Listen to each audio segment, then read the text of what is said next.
Hola, ¿cómo están?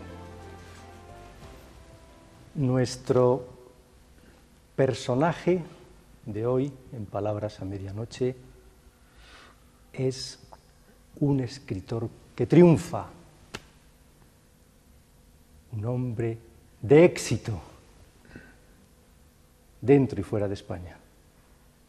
Pero no es el éxito, pobre triunfo pasajero, dice el tango, no es el triunfo lo que más nos interesa de él,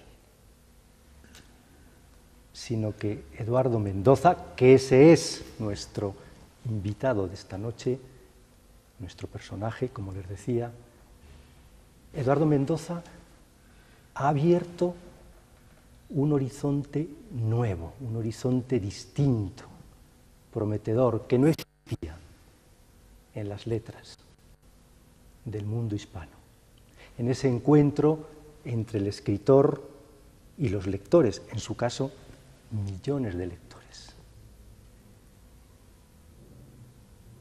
Eduardo Mendoza es la ironía, es provocador, le tiene tomado el pulso a la vida. ¿Y cómo? Es un gran conocedor del corazón humano. Es, con seguridad, nuestro gran narrador de esta hora. Y es muchas cosas más, lo vamos a ver ahora. Buenas noches, Eduardo. Buenas noches. Después de lo que acabas de decir, no sé si podré contestar a nada de lo que me preguntes. Me he bloqueado. Ya es difícil que tú te bloquees. Ya es difícil que tú te bloquees. Oye, hablar de literatura y sobre todo hablar de ficción, hablar de novela y de tus novelas en particular, pues es hablar del amor, de la felicidad, del paso del tiempo. ¿Por dónde empezamos? Pues por donde más te guste. Bueno, yo creo que la ficción pues es hablar de todo lo que no está en el boletín oficial del Estado. Ese es el territorio de la ficción. Hay mucho boletín oficial del Estado últimamente, por cierto, ahora que dices eso, porque nunca ha habido tantas normas, no sé, uno tiene la sensación de que le están organizando todo a toda hora. Sí, supongo que en parte es debido a que cada vez somos más y tenemos que ponernos en fila y también a que hay un cierto sentimiento de frustración general y un deseo. Yo he visto que las personas más inseguras son las más mandonas y eso es porque lo quieren tener todo controlado, porque tienen mucho miedo de lo que pueda pasar. Hablemos de la felicidad. Bueno, no soy un experto. ¿Cómo que no? Tú eres un experto en la felicidad, solo hay que verte sonreír para darse cuenta de que sabes mucho de felicidad. Bueno, dime. Cuéntanos, a ver, ¿qué es la felicidad para ti? ¿Dónde está la felicidad? ¿Cómo la ves tú? ¿En qué consiste? Mira, yo lo que creo ya a estas alturas es que la felicidad existe, pero siempre como algo que se recuerda. No hay ningún momento en el que uno pueda pensar que, si puede pensar que es feliz, ya no es feliz. Hay momentos en los que pues, uno recuerda de qué feliz fui en este momento, en esta circunstancia, que es siempre muy breve, es instantáneo, como todo lo que tiene que ver con el arte, es un momento irrepetible, único, y eso siempre está ahí detrás, y recordarlo pues sirve para darnos alegría y también un poquito de melancolía, ¿no? Aquello que decía don Antonio Machado, que recordarás a lo mejor, Eduardo, que decía que para haberlo vivido, haber sido feliz y poder ahora dulcemente recordarlo. Exactamente, lo decía mucho mejor que yo. No, que va, solo que era poeta y entonces... en muy pocas palabras. Qué gran poeta era Machado, ¿verdad? Yo creo que no se le ha reconocido la altura mundial que tiene Machado. Y qué muerte tan triste y tan Por cierto, ahora que hablamos de Machado y de la muerte en el éxodo y en el exilio, el éxodo y el llanto de León Felipe, me acuerdo de una cosa que te escuché decir una vez que me llamó mucho la atención y que decías que no te gustaba, que estabas un poco harto de esto de poner constantemente aquí, dedicar placas a señores que se han muerto, a los que se les ha hecho la vida imposible y se les ha dejado morir de hambre, que ya vale de... Bueno, es parte del oficio. Uno pasa hambre y le hacen perrerías, pero sabe que luego cuando se muera, en compensación, le pondrán una placa. Es verdad, ahora ya no, eso yo creo que ha habido un cambio fundamental. A finales del siglo XX hubo un cambio importantísimo, que es el reconocimiento de la importancia de las figuras que han hecho aportación a la cultura o que la están haciendo. Incluso nos hemos pasado un poco al otro lado, ¿no? de excesivo halago y excesivo homenaje. Pero hasta ese momento, pues el artista, el creador, el pintor, el músico, era un desgraciado. Era un desgraciado que vendía como podía su mercancía y solo después decían, claro, no somos nada sin esta persona que nos representa. ¿Qué sería Alemania sin Beethoven, sin Goethe? Pues entonces hay que hacerles un homenaje, pero mientras vivían, nada. Mientras vivían, nada. Decía Luis Cernuda, cuando me muera, dirán, se murió Luis Cernuda, viva pues Luis Cernuda. Pero mientras viva, no me harán ni caso, y así fue. Así fue. Se murió el pobre en México, ahí en casa de doña Concha Sánchez Albornoz, el pobre solo también. Hablábamos antes de todo eso que es el músculo de tu literatura, de tu narrativa, de tu ficción, y yo citaba entre esos valores o esas realidades de la vida, el amor, la libertad, concretamente la libertad. Y fíjate que hace unos días, leyendo cosas tuyas, me encontré con una entrevista que te habían hecho hace mucho tiempo, en la que decías que alguien, un extranjero que había ido a Barcelona, con quien tú tenías una cierta relación, te había dicho que en Barcelona pues había más libertad que en ningún lugar. Durante la época de Franco, viviendo Franco. Sí. Había más libertad que en ningún otro sitio de Europa. Y decías tú, y ahora hay menos porque hay que tener mucho cuidado con lo que se dice y cómo se dice.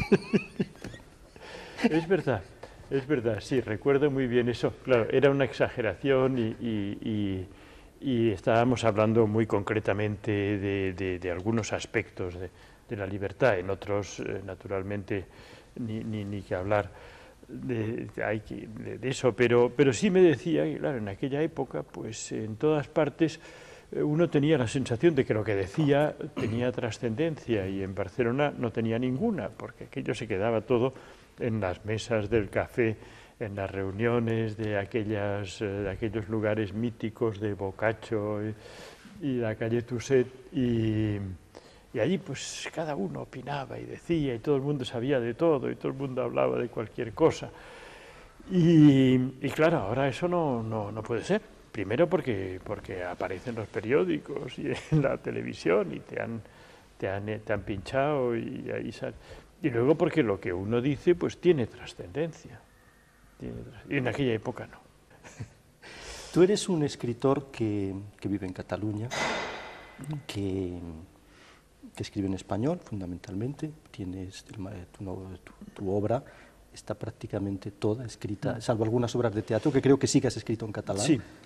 Lo demás está en español. Y yo te pregunto, Eduardo, para defender el catalán, ¿hay que renunciar al español? No, definitivamente no.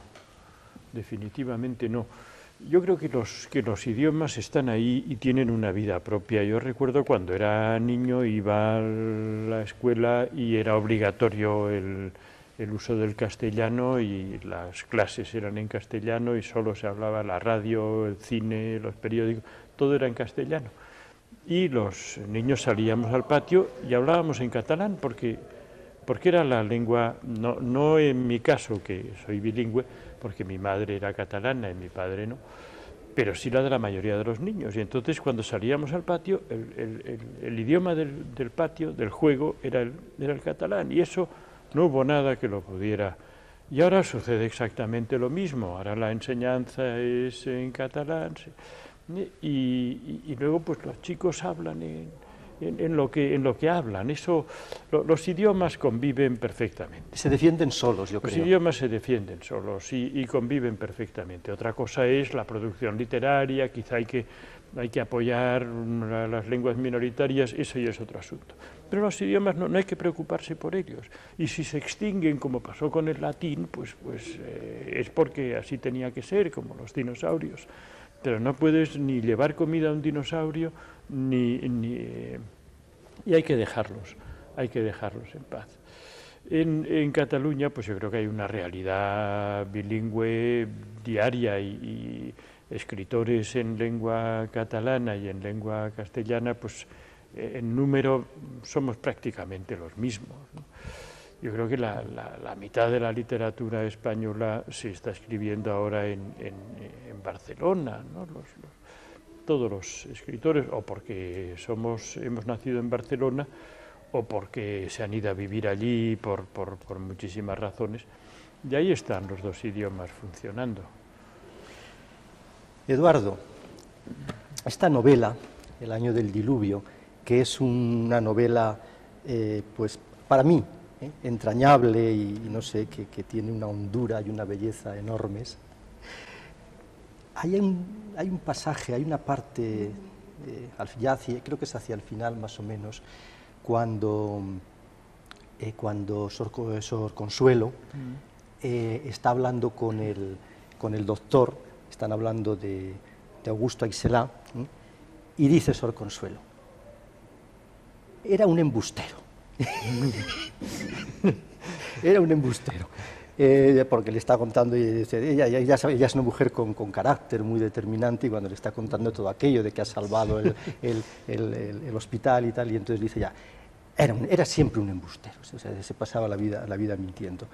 Y eso me lleva a preguntarte, ¿y yo que tengo la impresión de que estamos rodeados de embusteros? Pues sí, seguramente. Claro, en este caso además es el tipo de embustero del que estamos rodeados, el hombre que se atribuye, porque no se puede demostrar que el dinero con el que se ha construido ese hospital viene de otra parte, y se lo atribuye a sí mismo, y no, he sido yo. Y el mundo pues está lleno de algunos inocentes embusteros que dicen, pues sí, conozco mucho a no sé quién, y ayer estuve cenando con tal persona, y es mentira. Es una mentira relativa. A lo mejor estuvo en un restaurante donde estaba esa persona cenando en otra mesa. Y dice, sí, ayer noche estuve cenando con no sé quién. Es verdad. Pero claro, uno entiende que estuvo compartiendo la mesa y charlando. Hasta Juan XXIII, el Papa Bueno, decía que, bueno, ¿desde cuándo decir la verdad es decirlo todo?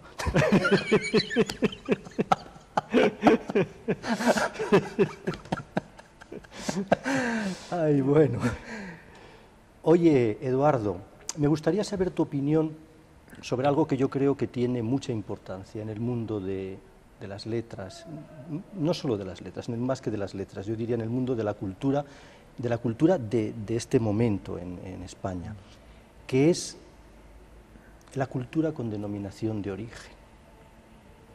A veces da la impresión de que las comunidades autónomas, pues para tener algún tipo de apoyo, de respaldo, para triunfar en un determinado territorio de España, hay que ser nacido allí, pero nacido de 3 generaciones, escribir cosas de allí, y si no, pues no lo reconocen, no le dan un premio. Y a mí me parece, no sé qué pensarás tú, que eso empobrece, eso no sé, no acabo de verlo yo bien eso. Pero bueno, ahí estamos entrando en el terreno de las estrategias, de las subvenciones, de la pequeña política administrativa, que tiene muy poca trascendencia. Algo hay, eso yo creo que son cosas anecdóticas y pasarán. Pero a ti no te ha gustado nunca lo del pesebre, lo de la subvención. Tú eres una persona que ha estado siempre bastante alejada de todo eso. He procurado, bueno, también es verdad que no lo he necesitado. No lo has necesitado porque has sido y eres un escritor de triunfo, claro, de lectores. Es muy fácil ser valiente cuando ya se han llevado al toro y te han sacado unos corderos a pasear por la plaza. Yo no he tenido el toro del 1 de mes delante de mí, no sé qué habría hecho. Lo cierto es que sí, que como me he podido permitir este extraordinario lujo, pues no lo he desaprovechado, y entonces siempre he dicho que el que cobra del Estado es un funcionario y un escritor no tiene que serlo. Pero tampoco tiraría primeras piedras, respeta a todo el mundo, porque sé que hay casos muy tristes y he visto situaciones en las que uno se apunta a todo. Y es comprensible, cuando hay que comer o hay que dar de comer a la familia. Y también me he dado cuenta de que al final el que el artista en general, escritor, pintor, músico, se comprometa con la realidad y se manche un poco y lleve la conciencia con algunos zurcidos, es bueno para la producción. Bueno, vamos a ver, es bueno para la producción, pero sobre todo lo que es bueno para la producción es mancharse de verdad, mancharse los pies de barro, como haces tú subiendo a los autobuses. ¿Te sigue encantando utilizar el transporte público? Hombre, tampoco es que sea ¿Cómo que no? Si andas en los autobuses, los metros, los trenes... Tampoco es que sea una proeza así, que sea yo un aventurero, pero el Indiana Jones de los autobuses, no. Pero sí es verdad que me gusta mucho... Porque, bueno, hay quien busca inspiración en experiencias de otro tipo. A mí me gustan mucho las frases que oigo, me sugieren historias enteras, fragmentos y sobre todo la forma de que tiene la gente de explicar vidas enteras. Una vez oí una chica que le decía a otra, hoy me siento wow. Y pensé, pues ya está, ¿para qué vas a escribir más? Esta es la historia de su vida. Ya ves el personaje, ya ves cómo anda, ya ves cómo viste. Y eso solo lo oyes en el autobús, en el mercado, en el metro, en las colas, donde se hacen grandes experiencias. Y grandes debates del Estado de la Nación. Exactamente. Ahora que se hace todo por Internet y ya no hay que ir a hacer la cola con la instancia y el sello de 2 pesetas, hemos perdido muchísimo, ¿no? Porque allí pues se conocía y era un corte horizontal de la sociedad, que hacías cola delante de una señora de no sé qué, de un funcionario, de un taxista, de uno que tenía una carpintería, y allí pues claro, durante 1 hora esperabas y se establecía una relación que ahora ha desaparecido gracias a Internet. Eduardo, La aventura del tocador de señoras, que es una hermosísima y sobre todo muy divertida novela tuya y llena de enseñanzas, por cierto. ¿Qué harías tú, qué serías capaz de hacer para seducir a una señora? ¿Qué serías capaz de hacer? Bueno, las cosas que he hecho no las contaré nunca, pero también es verdad que no las contaré porque los resultados no han estado a la altura del esfuerzo, todo hay que decirlo. Bueno, ya será menos. Pero bueno, no, yo creo que yo nunca he seducido a nadie en el sentido de la seducción, del engaño, de esto, porque siempre he tenido muchísimo respeto. Nunca me ha interesado una persona por la que no sintiera un gran respeto. Entonces, cuando uno tiene respeto, pues es muy difícil embaucar, pero Pero bueno, sí que he hecho lo que hacen los pavos reales, desplegar todas las plumas y gastar mucho dinero, a ver si con eso, flores. Es costosísimo todo ese despliegue de plumas. Pero a mí me gusta mucho. Me gusta mucho regalar flores, por ejemplo, enviar flores, no solamente con fines, con segundas intenciones, sino con la única y exclusiva intención de regalar flores, porque me parece que es bonito. Me gusta invitar, me gusta abrir una botella de un vino bueno cuando estoy con alguien, y bueno, y gastar el dinero en estas cosas más que en otras. ¿Qué es lo que más te divierte en la vida, además de escribir, Eduardo? ¿Qué es lo que más te divierte? Pues la verdad es que nada en particular. Hay muchas cosas que me gustan y que me aficionan, y me encanta la música, creo que es de las cosas que más me gustan, pero también me gusta, pues no sé, ver, charlar con la gente. Pero lo que más me divierte es la vida. Me parece un experimento tan absurdo que es curioso de contemplar. Cuando uno piensa lo que es la vida, dice, pero esto es un disparate. Nacer hecho una pelota sucia y luego convertirse en no sé qué, que le salgan a uno pelos en el bigote. Todo eso es muy curioso, no tiene ningún sentido, no sirve para nada. Y al final, cuando uno ya se ha acostumbrado y ya se ha resignado a ser como es, se muere. Eso es un espectáculo rarísimo, es el argumento más mal pensado de la historia de la literatura, la vida de cada uno. Entonces a mí me interesa ese espectáculo. Bueno, ahora estoy aquí, ¿qué estoy haciendo? ¿Qué estoy haciendo aquí? ¿Cómo he venido a parar yo aquí? Pues eso, si te paras a pensarlo, dices, hombre, esto es muy curioso. ¿No será a lo mejor que la vida sea como el titular de tu última novela, una riña de gatos? No, yo creo que es verdad que en la vida hay violencia, hay abuso, hay cosas terribles. Creo que tenemos la suerte de haber nacido en una sociedad, no diré que admirable, pero sí de las más llevaderas y acogedoras. Viajar, y he viajado mucho por sitios muy raros y nunca haciendo turismo, siempre procurando tener contacto con la realidad local, me ha enseñado que hay lugares en el mundo verdaderamente infernales, donde la violencia, el abuso del poder, es la moneda de curso legal. Entre nosotros no. Yo creo que pertenecemos a un pequeño sector donde el respeto mutuo, la propensión al afecto antes que a la hostilidad, es la característica común. Y eso hace que no tengamos que quejarnos mucho, aunque estemos en crisis. ¿Tú crees que hay tal vez un poquito, por lo menos, de queja estéril? De que nos quejamos de vicio un poco. Hay mucha queja estéril, pero claro, en el momento que lo dices te sumas a los que se quejan, por lo tanto esto es un círculo vicioso. No puedes decir, caramba, todo el mundo se está quejando, porque entonces eres uno más de los que se quejan. Pero sí es verdad que nos quejamos mucho porque estamos mal acostumbrados. Nos hemos vuelto niños mimados.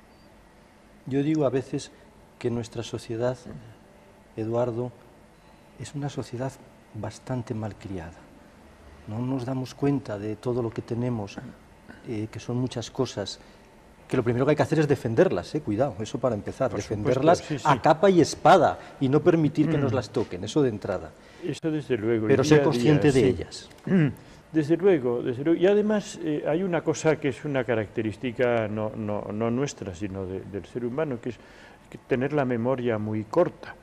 Ahora uno pide un café y tiene que ser un café de Jamaica, de no sé qué. Y señorita, hace 3 minutos que lo he pedido y no... Y ya nos hemos olvidado de cuando tomábamos achicoria, ¿te acuerdas? Y cuando había un sitio que decía, hay café, entonces uno iba hacia una cola para que le dieran un paquetito de un café bastante malo.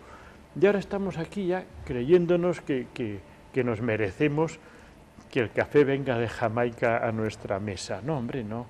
No, hombre, no. Da gracias a lo que quieras dárselas, pero a alguien dale gracias de que estamos en estas condiciones, de que estamos muy bien. Pues yo les doy las gracias a todos ustedes por esa paciencia, por esa soberana paciencia que tienen, noche tras noche, semana tras semana, de ser fieles a este programa, de acudir a este encuentro, a estas palabras a medianoche. Y claro, le tengo que dar las gracias de manera muy especial pues a Eduardo Mendoza. Ha sido un placer. Ha sido de un verdad placer. Que nos ha hecho pasar un rato bien agradable, ¿eh? Nos ha hecho pasar un rato tan agradable como todas esas novelas que yo he devorado y que me acompañan por todas partes. Mauricio, las elecciones primarias, por ejemplo, y aquella primera, La verdad sobre el caso Savolta. Por cierto, ¿qué hay entre La verdad sobre el caso Savolta, que fue un poco el arranque, el gran arranque, y La riña de gatos? ¿Qué queda y qué hay de diferencia? Quedo yo. Y bueno, y luego pues sí, toda la carrera me cuesta mucho a mí ahora mirar hacia atrás y ver el camino recorrido. Otros tendrán que hacerlo si les interesa. Yo, pues nada, cada día unas paginitas. A cada día bástele su afán, como muy bien dice el libro de los libros. Hay que mirar hacia adelante, como hace Eduardo Mendoza. La vida se hace hacia adelante. Pues nosotros también miramos hacia adelante y dentro de unos días volveremos a encontrarnos aquí en Palabras a Medianoche. Gracias otra vez. Hasta pronto y buenas noches.